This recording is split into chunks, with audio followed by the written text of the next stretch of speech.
বন্যা আবহাওয়া পরিস্থিতি জানাতে সরাসরি যোগ দিচ্ছেন সহকর্মী জান্নাতুল মোহনা। মোহনা, বৃষ্টি ও আবহাওয়া পরিস্থিতি নিয়ে নতুন কি কোনো তথ্য রয়েছে আপনার কাছে, জানান। এই মুহূর্তে আমরা আছি বন্যা পূর্বাভাস এবং সতর্কীকরণ কেন্দ্রে এবং আমাদের সাথে আছেন এখানকার যে নির্বাহী প্রকৌশলী সর্দার উদয় রায়হান। আপনারা জানেন দেশের দক্ষিণ পূর্বাঞ্চল যেখানে বন্যায় ডুবে যাচ্ছে সেখানে নতুন করে আবার বন্যার সতর্কতা জারি হয়েছে উত্তরাঞ্চল এবং উত্তর পূর্বাঞ্চল ঘিরে। এ নিয়ে আমরা আরো জানবো এবং আপনাকে আমাদের সঙ্গে যুক্ত হওয়ার জন্য ধন্যবাদ।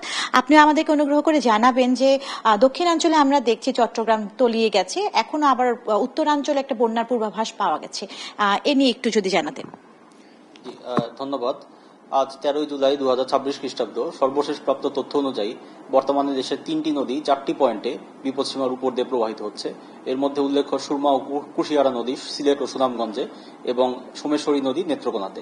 তবে বিগত 24 ঘন্টায় দেশের দক্ষিণ পূর্বাঞ্চলীয় পার্বত্য অববাহিকার সাঙ্গু, মাতামুহুরী ইত্যাদি নদী বিপদসীমার নিচে নেমে গেছে এবং বর্তমানে বান্দরবান, কক্সবাজার ও চট্টগ্রাম জেলার নিম্নাঞ্চলে বন্যা পরিস্থিতির উন্নতি লক্ষ্য করা যাচ্ছে, যা আগামী কয়েকদিন অব্যাহত থাকতে পারে। তবে দেশের উত্তর পূর্বাঞ্চল ও উত্তরাঞ্চলে আগামী 24 ঘন্টা ভারী থেকে অতি ভারী বর্ষণের সম্ভাবনা রয়েছে, যার প্রেক্ষিতে মূলত উত্তর পূর্বাঞ্চলের সিলেট, সুনামগঞ্জের সুরমা, কুশিয়ারা এবং একই সাথে ময়মনসিংহ বিভাগের সোমেশ্বরী, জাদুকাটা এবং একই সাথে উত্তরাঞ্চলীয় লালমনিরহাট, নীলফামারী, রংপুর এবং কুড়িগ্রাম জেলার তিস্তা ও দুধকুমার নদীর পানি বৃদ্ধি পেয়ে বিপদসীমা অতিক্রমের ঝুঁকি রয়েছে, যার কারণে বর্ণিত জেলাগুলো নিম্নাঞ্চলে আগামী 48 ঘন্টায় স্বল্পমেয়াদী বন্যার ঝুঁকি রয়েছে। তবে 48 ঘন্টা পরবর্তী সময় এখানেও পানি হ্রাস পেতে পারে। আমরা চট্টগ্রামে বন্যার যে পরিস্থিতি দেখলাম, ওই ধরনের কি ভয়ানক পরিস্থিতি হতে পারে কিনা বা উত্তরাঞ্চলের পরিস্থিতি কেমন হতে পারে? জি, আমরা ভয়ানক পরিস্থিতি বা প্রবল বন্যা পরিস্থিতি সৃষ্টির আশঙ্কা এই মুহূর্তে করছি না।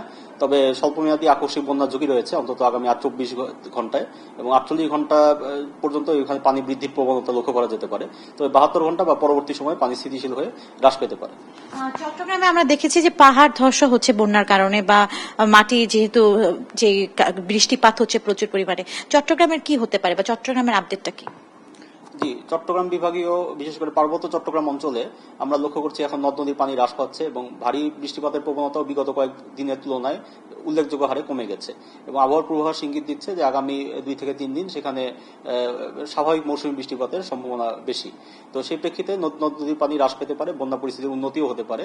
তবে এখন যে জনজীবনে যে বিপর্যস্ততা এসেছে তা হয়তো কাটিয়ে উঠতে কিছুটা সময় লাগবে। তার মানে আমরা বলতে পারি যে আসলে উত্তরাঞ্চলের মানুষকে এখন বন্যা পরিস্থিতি নিয়ে সতর্ক হওয়ার একটি সময় রয়েছে উত্তরাঞ্চলের জন্য। জি, মূলত উত্তরাঞ্চল, উত্তর পূর্বাঞ্চল এবং ময়মনসিংহ বিভাগের কিছু জেলাতে এখন বর্তমানে বন্যা সতর্কতা রয়েছে। স্বল্পমেয়াদী বন্যা পরিস্থিতি আগামী 24 থেকে 48 ঘন্টার জন্য। দর্শক শুনলেন যে উত্তরাঞ্চলের বন্যা পরিস্থিতি নিয়ে আমাদেরকে সর্বশেষ জানাচ্ছিলেন বন্যা পূর্বাভাস কেন্দ্রের নির্বাহী প্রকৌশলী সর্দার উদয় রায়হান। তো এই ছিল আমার কাছে সর্বশেষ।